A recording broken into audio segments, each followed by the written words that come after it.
चलो खाओ। आए कहाँ का भैया ले ले हाथ धोआ।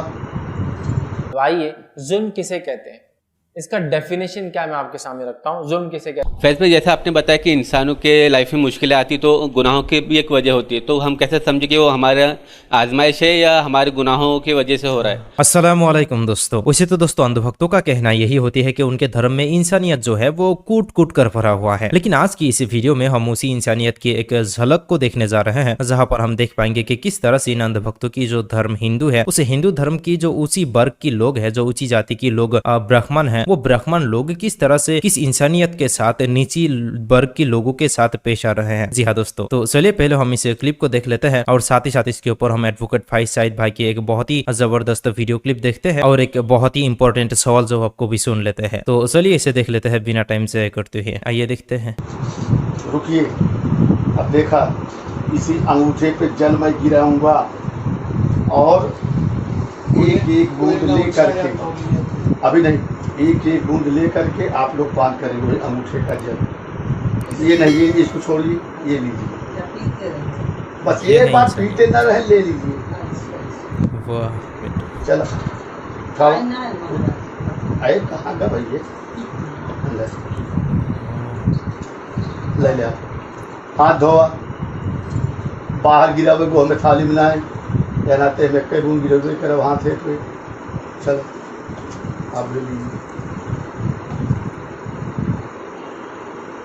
आप ले लीजिए एक बार और, ये लीजिए हाथ। बस बेटा, ये जल जो है ये पूरे घर में छिड़का जाएगा और जो साफ जल बच जाए उसको जो है उठा करके बाहर कहीं साफ स्थान पर गिरा दीजिएगा और लैट्रिन और बाथरूम में ये जल नहीं जाएगा। दो दाना से छोड़ा,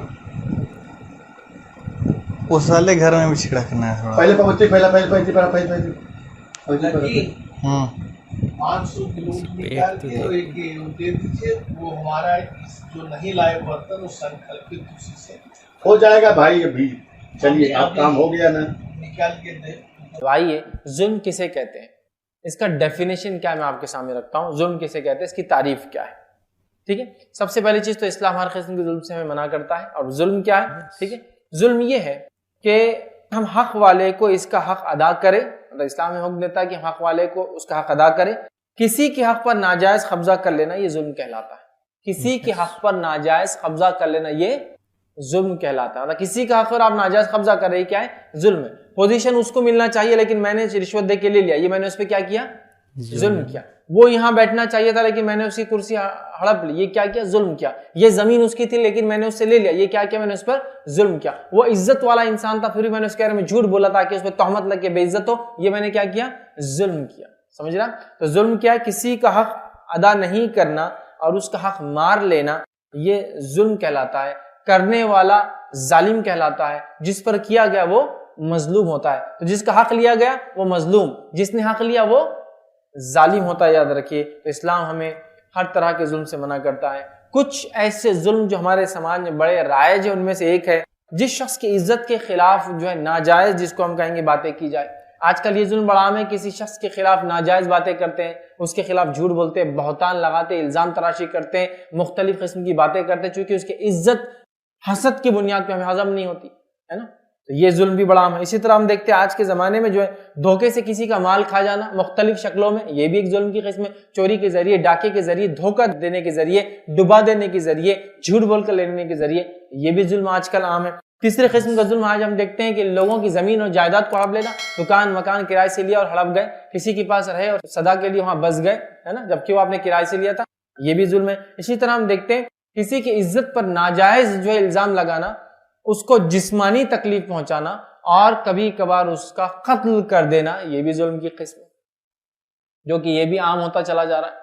तो आज हम देखते हैं बहरहाल हमा अक़साम के जुल्म हमारे समाज में देखे जाते हैं, मुस्लिम हो या गैर मुस्लिम समाज हो। अच्छा, इस्लाम जुल्म के खिलाफ है तो ये नहीं कि सिर्फ मुसलमानों को आपस में, इस्लाम तो मुस्लिम और गैर मुस्लिम, ना मुसलमान गैर मुस्लिम पर करे ना गैर मुस्लिम, मतलब हर किस्म के जुल्म के खिलाफ है। ये बात आप याद रख लीजिए। यहां तक कि जानवरों के खिलाफ जुल्म के खिलाफ है इस्लाम। ठीक, تو کسی بھی قسم کا ظلم یاد رکھیے اس میں مخصوص نہیں، ظلم ظلم ہے، یہاں تفریق نہیں کہ غیر مسلم کے ساتھ کیے گئے تو الگ ہے، مسلمان کا الگ، نہیں، ظلم ظلم ہے، اور اللہ مظلوم کی دعا کو سنتا ہے، جس کو اردو زبان میں کہتے ہیں بد دعا، بری دعا، ٹھیک، دعا مطلب سننا، اللہ نے آواز کو سنا تو اچھی اور بری دونوں ہوتی ہے، لیکن اردو میں دعا اور بد دعا الگ الگ الفاظ ہوتے ہیں۔ السلام علیکم فیض بھائی، جیسا آپ نے بتایا کہ انسانوں کے لائف میں مشکلیں آتی تو گناہوں کی بھی ایک وجہ ہوتی ہے، تو ہم کیسے سمجھیں کہ وہ ہمارا آزمائش ہے یا ہمارے گناہوں کی وجہ سے ہو رہا ہے؟ جیسے قرآن کے اندر ایک آیت میں بھی کہ پہلے کے لوگوں پہ اتنی آزمائشی ہوئی کہ وہ لوگ پکار اٹھے کہ اللہ کی مدد کب آئے گی، تو ہم ڈفر کیسے کریں کہ ہمارے گناہ کی وجہ ہے یا پھر اللہ تعالیٰ ہماری آزمائش لے رہا ہے؟ بھائی نے ایک سوال کیا کہ ہم کیسے فرق کریں کہ آزمائش کیا ہے اور سزا کیا ہے؟ تو دیکھیے سزا اور آزمائش میں جو فرق ہوتا ہے وہ یہ ہے کہ ایک انسان جب دین اور اسلام اور شریعت پر چلتا ہے، قرآن و حدیث کا متبع ہو جاتا ہے، اور اس کے اتباع کی وجہ سے جو تکلیفیں اور پریشانی اور مصیبتیں اس پر آتی ہے، جس کو اسے جھیلنا پڑتا ہے، یہ ہوتی ہے آزمائش۔ جیسے نبی اکرم صلی اللہ علیہ وسلم نے دعوت اسلام دی، آپ کے چچاؤں نے رشتہ توڑ لیا، کچھ نے آپ کو گالیاں دی، برا بھلا کہا، کچھ پڑوسی آپ کے گھر میں کچرا ڈالتے تھے، آپ کے بیٹیوں کا رشتہ طے ہوا تھا، ودائیگی نہیں ہوئی تھی، تو اس شخص ابو لہب نے طلاق دلا دی اپنے بچوں سے، اور جو ہے اور بہت سارے ایسے مسائل نے آپ کو گھیر لیا، آپ کو تکلیف دی گئی، یہاں تک کہ جانوروں کی غلاظت گھر میں پھینکی گئی، اور آپ کے سر پہ اونٹ کا ایک بار وہ غلاظت جو وجڑی ہوتی ہے، وہ جو اس کا پورا انٹسٹائن ہوتا ہے علاج، وہ سر پہ رکھ دیا گیا، آپ کے گلے کے اندر پھندا ڈال کے جو ایک کافر نے کھینچا، اور آپ کو طائف کے اندر پتھر مارے گا اتنا کہ خون سے جوتیاں تک چپک گئی۔ تو بہرحال یہ تمام چونکہ دین اور شریعت کے لیے تھی، یہ آزمائش تھی، سمجھ رہے ہیں؟ اب آزمائش اور سزا میں کیا فرق ہے، یا عذاب میں کیا فرق ہے؟ تو عذاب وہ ہے جو کتاب اور سنت کو چھوڑنے سے، اللہ اس کے رسول کی نافرمانی کرنے سے، دین اور اسلام کو چھوڑنے کی وجہ سے جو تکلیفیں آپ کو آتی ہے وہ ہوتی ہے سزا یا عذاب۔ جیسا کہ ابو جہل وغیرہ ایمان نہیں لائے، سب کچھ جاننے کے بعد بھی جہنم رسید ہوئے جنگ بدر کے اندر، اس کا ان کو کوئی اجر نہیں، اس کی یہ سزا تھی، ان کو اللہ نے دنیا میں ذلیل کیا۔ قوم عاد اور سمود نے تکبر کیا، ایمان نہیں لائے، اپنے انبیاؤں کی لائی ہوئی نشانیوں کو جھٹلایا، نبیوں کو جھٹلایا، کتابوں کو جھٹلایا، اللہ نے چیخ کے ذریعے، ہوا کے ذریعے، کسی کو باڑھ کے ذریعے، کسی کو پانی کے ذریعے، کسی کو زلزلے کے ذریعے تباہ اور برباد کر دیا، یہ تھا عذاب۔ تو عذاب اور آزمائش میں بیسک فرق یہ ہے، ایک دین پر چلنے کی وجہ سے آتا ہے تکلیف آنے کو آزمائش کہیں گے، اور ایک دین کو چھوڑنے کی وجہ سے جو تکلیف آتی ہے وہ سزا یا عذاب ہوتا ہے، سمجھ رہا؟